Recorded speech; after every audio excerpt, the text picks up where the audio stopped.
are live on Facebook. Thank you everyone for joining us today.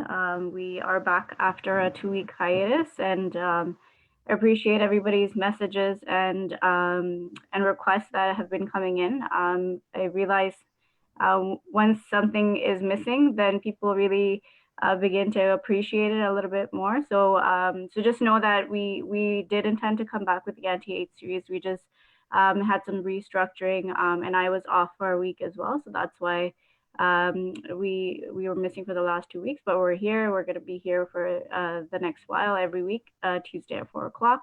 My name is Samia Hassan. I'm the Executive Director of the Council of Agencies Serving South Asians. Before we begin, I'd just like to do a brief land acknowledgement. The work of the Council of Agencies Serving South Asians takes place on traditional Indigenous territories of the Huron-Wendat, the Haudenosaunee, and the territory of the Mississaugas of the Credit. This territory is part of the Dish with One Spoon Treaty, an agreement between the Anishinaabe, the Haudenosaunee, and the allied nations to peaceably share and care for the resources around the Great Lakes. This territory is also covered by the Upper Canada Treaties. Today, Takaranto, the traditional Mohawk name of this area called Toronto, meaning a gathering place, and its surrounding areas are still home to Indigenous people, and we're grateful to have the opportunity to meet, work, and play on this territory as settlers. As today's session focuses on policing and law enforcement, we'd also like to recognize the disproportionate over-policing and incarceration that happens in Indigenous communities and the resulting negative consequences of those actions on the well-being of Indigenous communities. And we extend our solidarity to Indigenous and other racialized communities in their struggle for liberation against this form of oppression. So we'll continue today in talking about our allyship and our solidarity with some of the ongoing movements for social justice and the Black Lives Matter movement. Today's focus is on the Defund the Police campaign. We've actually received a lot of requests from our member agencies at CASA and our viewers here to have a better understanding of what the campaign is about. So we brought members of the community to come and explain what the campaign is about and how can we, as racialized communities, support this important issue. So we have Walied Khogali, who's back. He was our guest for the last session, and he was gracious enough to come back the second time. And we also have Roua Aljied as our guest for today's session. Just a brief bio on our two speakers before we begin our discussion. Walied Khogali has worked on championing issues such as affordable transit, environmental stewardship, equity, and human rights in both community and across the city. He has worked on campaigns with United Way, Labour Community Services of Toronto, Toronto Environmental Alliance, and TTC Riders. He has held positions with Canadian Arab Federation, One Toronto, and is the co-founder of the Coalition Against White Supremacy and Islamophobia. Thanks, Walied, for joining us. Roua Aljied is an organizer with Toronto Prisoners' Rights Project. She's an award-winning poet who has been involved in grassroots movements for the last 7 years. I'm sure there's a lot more to Roua, but she's humbly given us this few sentences to introduce her. But I'm excited to learn more about her work with the Toronto Prisoners' Rights Project today. So again, for those of you that are tuning in for the first time, this anti-hate series is part of our anti-hate community leaders group. Sessions take place every Tuesday at 4 o'clock. We will also upload them on YouTube after the session for those people that don't have access to Facebook. And we also have somebody on our team that's monitoring the chat on Facebook. So if there are any questions that we don't have here for this session that we think are important to address, if you can post them before 4:20, we'll try our best to get to them. But I won't promise anything, but because we already have a lot to discuss in the half an hour that we have. So we'll get started. So before talking about the Defund the Police campaign, I'm really excited and really eager to know a little bit more about the Toronto Prisoners' Rights Project. Can you tell us a little bit about that collective? Yeah, so the Toronto Prisoner Rights Project is a grassroots group that facilitates direct work around defunding the police and defunding prisons. It is made up of students, researchers, frontline workers, and people who have been directly impacted by the carceral system. We engage in public education. We also provide legal, community, financial, and health supports. One of the ways that we are doing that right now is with the Prisoner Emergency Support Fund. It is a fundraiser that offers stipends to incarcerated people who urgently need support. We have, I think, over 684 applications. We've raised $100,000, but it is something that they really need, and it's something that we're trying to help prisoners with providing them with essential items in terms of support for them and their families, whether they're inside or coming out. Has that work changed in any way during the pandemic? I imagine that it has. So it is something that came out of the pandemic. A lot of the basic necessities like soap and food items aren't provided by the prisons, and so some of this money goes to that. Great, thank you so much. Waleed, if you can start us off, and then Roua, if you can add to that. Can you start by describing what the Defund the Police campaign is? Where does it come from? And what are the demands of the campaign, and what's the rationale behind it? Thank you so much for having me. Welcome back, Samia. Thank you, Roa, for that great intro into a very important project that is supporting the needs of many of our neighbors, folks who are also incarcerated, and also like doing that important work of educating members of the public about the importance of actually investing in our community instead of the austerity agenda that we are witnessing from our current provincial government, with an emphasis on investment on basically policies that have not worked, policies that have failed our communities.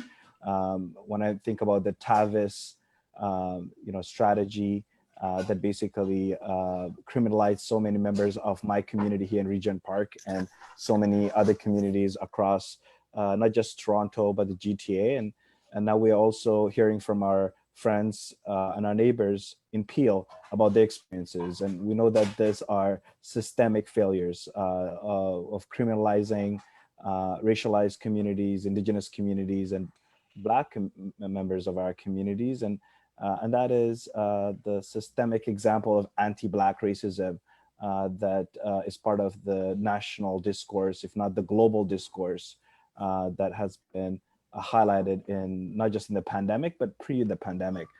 It's just sort of a movement that actually is calling on all stakeholders, including our governments, who must listen to the will of communities, that there needs to be investment in communities, and not an austerity agenda that continues to criminalize those that they like to call essential workers, or basically racialized folks who are now been impacted by the pandemic in just not just a financial manner, but also on a health manner. Like these are folks who are working on the front lines, but also are dying.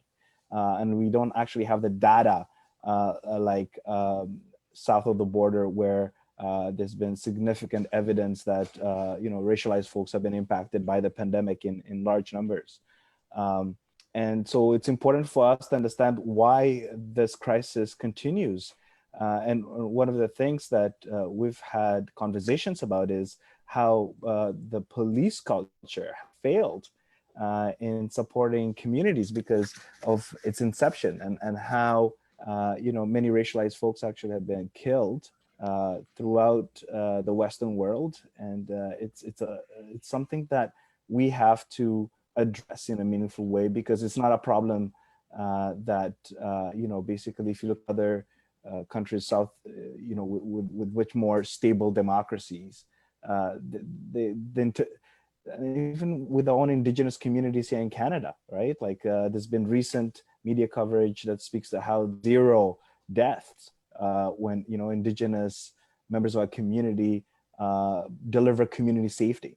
And one of the things that we need to basically dispel as a myth is defunding the police doesn't mean we are taking away securities from our communities. There are community-centered solutions to community safety And, we're actually falling behind. Even our friends south of the border who have already moved politically to the community-based ask of defunding the police and investing in communities.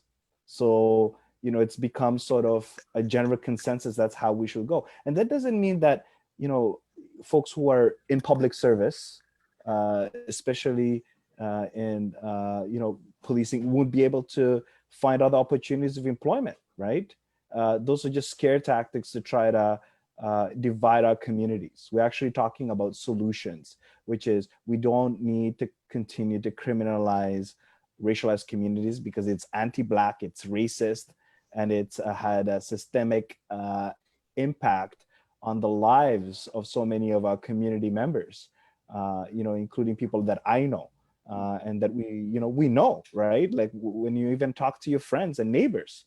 So why not do the responsible thing, which is move away from this model that has destroyed communities so that we could live in an era where community safety is delivered locally, where it's community informed, and we don't have militarized forces in our communities that kill us.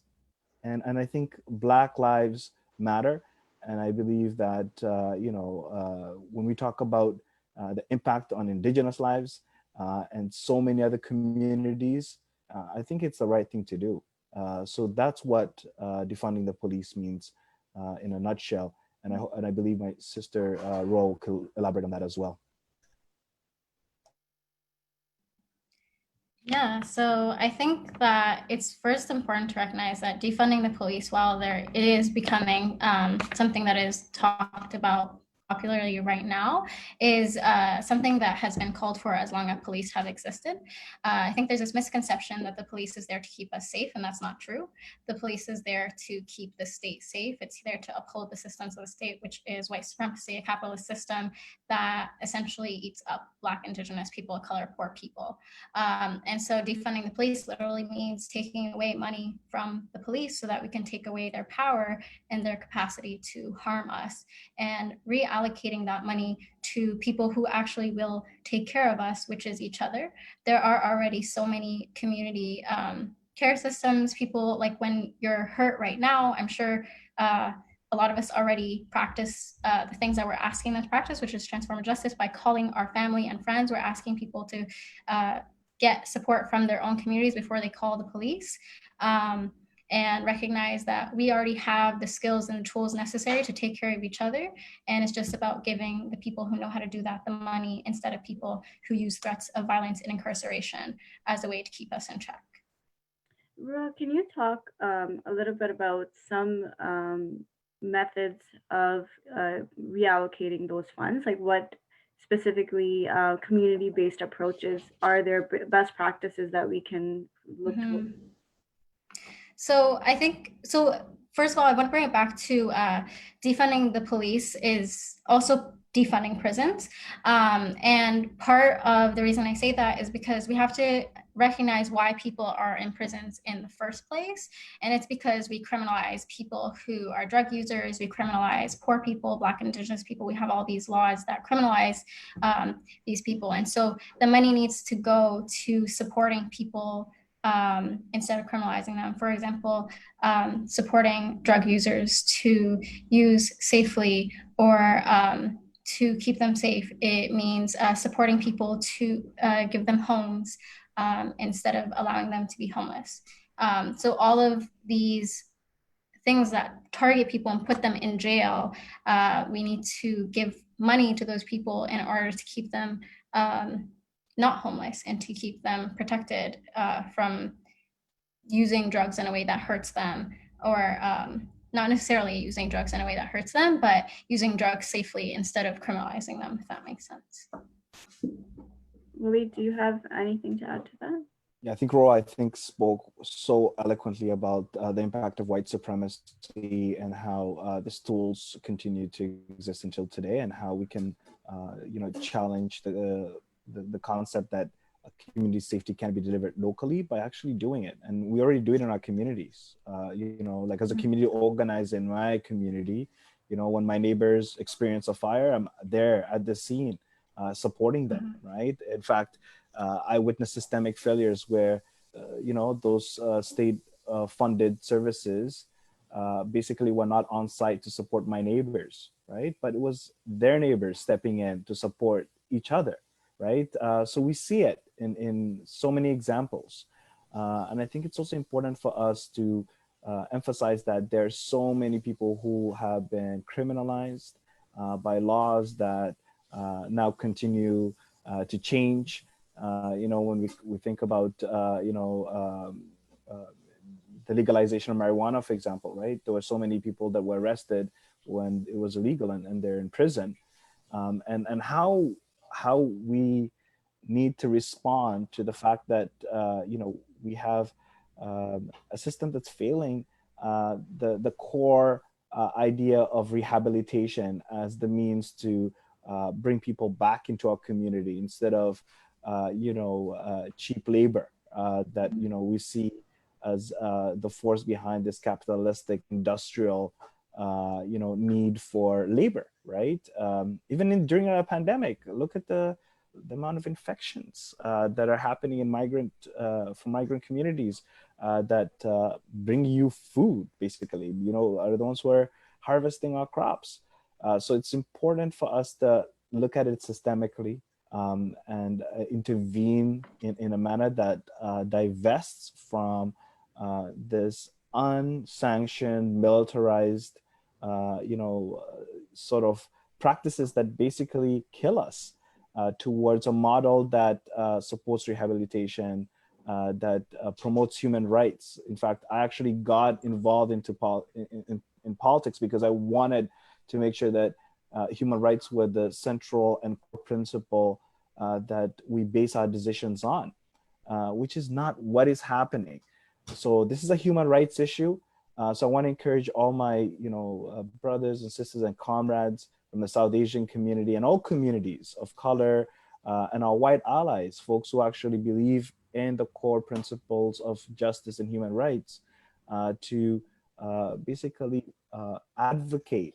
And that means getting in contact, not just with your elected representatives, they should know what you think already about human rights, but it's also engaging your neighbors, encouraging your family to have a conversation. I know it's a difficult conversation, but about anti-Black racism, because it exists in all communities, right? And we need to unlearn for us to be able to collectively move forward as a society that respects human rights, because there are forces, specific institutions, and very well-funded industries that promote fear and promote the violation of human rights as the norm. And we need to reject that. And I think Canada is best suited to be able not to follow, but lead in addressing basic human rights, even locally, through just simple practices such as defunding the police and investing in our communities. It's not a hard ask, and I think everyone supports it. And I think it's important for us to get other folks involved in our communities to reject the notion that community safety can be delivered locally. And if you're not involved and you're not seeing the fact that it is delivered locally, then it's important for people to get involved in their community, right? Because that's the most important thing. Thank you. Great, thank you. So Walied, you spoke a little bit about what's happening in the States, and some states are actually moving forward with cutting their budgets, the police budgets. And Roua, you spoke a little bit about some of the systemic reasons why we have the police. So Roua, can you maybe start us on this? Why don't we have the political will to do something about this? Why don't we have politicians wanting to cut police budgets, let alone completely defund them? I think that's a good question. Why don't politicians want to cut from police budgets? Mm-hmm. I don't even know if I can answer that question because to me it just seems so straightforward. We've told you that police are killing us. We've told you that police hurt us. We've told you that there are alternatives. And so I think that in many ways, politicians don't want to cut from police because police are upholding a system that benefits them. They benefit from white supremacy, they benefit from capitalism, they benefit from free labor. So why get rid of that? Waleed, anything to add to that? Well put. I think that's a great way of summing it up. It's about where they perceive power to lies. Like, let's look at the symbolic motions that were put forward, at Toronto City Council by Josh Matlow and Christine Wong-Tam. It was like 10%. Well, Black Lives Matter asked for 50%. Well, most the communities want 100%. They basically want to move away from this model that's broken. And there was in fact an effort to position that we have this level of support for it, but it wasn't like principled, in my opinion, right? I expected better, and that's because communities are actually very engaged and folks are very well informed about where this billions of dollars are being invested, that they work so hard for in a system that actually doesn't even protect them at the end of the day.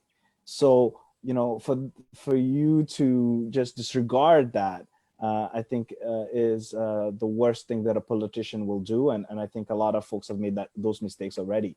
But there are those that are paying attention, right? They're paying attention to what's going on in communities, on the streets. We've had numerous protests almost every weekend, sometimes 2 to 3 per day, that were calling for not just a focus on anti-Black racism intervention, which is not just through education, but actually through commitments, right?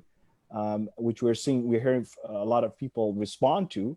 But there was also like an ask for folks who are decision makers. And when I do my education work, I try to remind my friends that it's a provincial matter. At the end of the day, the Police Services Act is provincial jurisdiction.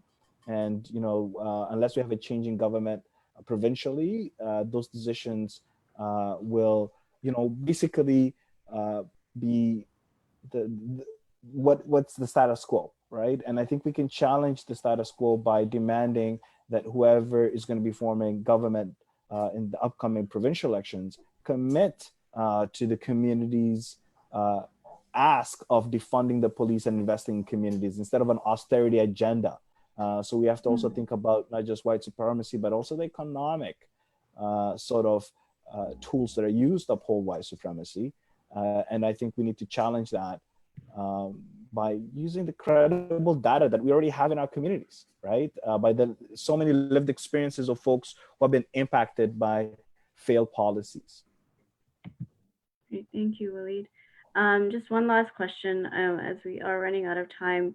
So in terms of the role of non-Black racialized communities in supporting this campaign, so I think there's very little knowledge in just like the community level. I know that's one thing that we have to work on as an agency ourselves and other grassroots community groups. But so if you were to give a message directly to the community that's non-Black racialized, what would your message be in terms of how they can support or educate themselves? And then you spoke about commitment. What commitment should they need to make? Do you want me to go ahead? Yeah, go ahead, Roua. So I think that it's really important. So I think that it's important that we recognize that we do have to be in solidarity, not just because of the fact that Ijaz Chowdhury was killed and he was not a Black man. One thing that I think about a lot is the way that our oppressors are working together. Like I think about the fact that during the South African apartheid, officials came to Canada to look at the residential school systems. And if this is like a web and they're all working together, the only way we can unravel it is by also working together. And that looks like recognizing the ways that people who aren't Black are also complicit in their anti-Blackness by essentially consenting to these systems by being silent about them, and recognizing the ways that we benefit from living in a settler colonial state and having these conversations in our own homes, in our own families, in our communities, and also just recognizing that solidarity is going to look different for everyone, based on what your abilities are, based on what your connections are. It's up to you ultimately to decide how you show up. But abolition is inevitable, so I suggest that you do show up. Great. Thank you. That was really powerful. Walied, do you have any last words? Yeah, thank you so much for creating this space for this important conversation, Samia, especially on behalf of CASA, an organization that I support. And I'm glad that, we're having this important conversation, because I started off by talking about not just defunding the police as a campaign, but also and the ask, but also like the importance of solidarity and having those important conversations about anti-Black racism within our communities. I'm glad this conversation is not just happening, just one community, but so many communities. A lot of folks are creating solidarity groups to have conversations about anti-Black racism in the South Asian community. I know of at least 2 or 3. And there's so many other organizations that are reaching out to find out how they could better deliver that message, and also start that important conversation to start the unlearning of anti-Black racism. Like Sister Roua said it eloquently, folks are complicit in so many ways. Inaction is being complicit. Silence is being complicit. You need to speak out against anti-Black racism and all its manifestations, specifically white supremacy, in every space and at every opportunity, because it's a very hurtful ideology that continues to kill us. And we don't want to experience what our friends south of the border are experiencing with the influence of white supremacy in the White House. Look at the impact, right? It's devastating. It's divisive, and it's not something that we should in any way create a forum for. We need to actually eliminate white supremacy in all of its manifestations.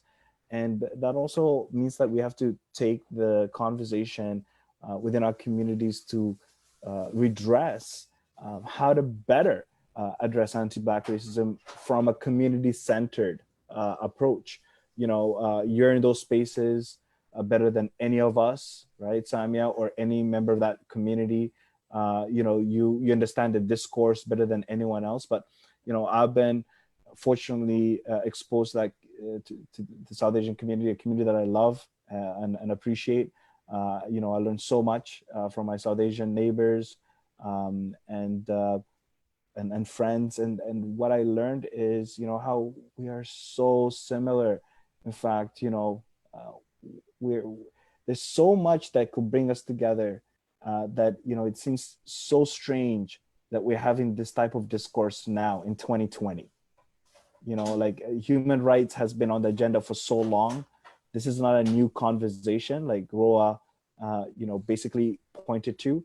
It's important for us to take action, and that means not being a bystander to hate, not being a bystander to racism, not being a bystander to injustice. Mm-hmm. And we know how anti-Black racism manifests in our cultures, and the types of relationships that we have with other people. And we need to redress that in a meaningful way. And that is by having those really difficult conversations and actually taking action instead of just being complicit, because we can't live in an era where complicity and being silent is the norm. And you can look at south of the border as an example. So let's have those important conversations. And thank you so much once again for creating this very important space for us to start this very important conversation. Thank you so much, Walied and Roua. Roua, do you have anything to add before we close? Yeah, I think a few things I want to plug, and then I just want to say again, like when we talk about defunding the police and defunding prisons, it's because our end goal is to create safer communities. Um, and that looks like getting rid of the people who are killing us, as Walied has mentioned. And then I also wanted to plug the fact that, again, the Prisoner Emergency Support Fund that people can donate to, and the 500 Possibilities campaign, which is going on right now. The Ontario government just committed to giving $500 billion or $1 million and to prisons over the course of 5 years. We know that giving more money just means they're going to lock more people up. That started yesterday. People can get plugged into that and they can support in that way. Great, thank you so much. So Roua, if you can send me those links in the chat, and then I can make sure that we post them on our Facebook. Thank you. One plug, sorry. One Yeah, plug. go ahead. There's actually a forum on policing that I just, it's a webinar on policing, police violence and racist prejudices in the South Asian Canadian community. So it's going to be, I think, a Sunday, August 9th, I believe. Okay. If not Saturday, August 8th. I'll send you the details as well. I will be joined with Alok Mukji. He's the former chair of the Toronto Police Services Board. And it's going to be an important conversation about how, attempts for reform internally have worked out or not, and why it's important for us to, push towards defunding the police as a means to redress a lot of injustices in our community and to tackle austerity as well. Great, thanks, Walied. Yeah, so likewise, send me information about that, and we'll make sure that our viewers and our members get that information about the event. Thank you, everybody, for joining us today. We'll be back again next week, Tuesday at 4 o'clock.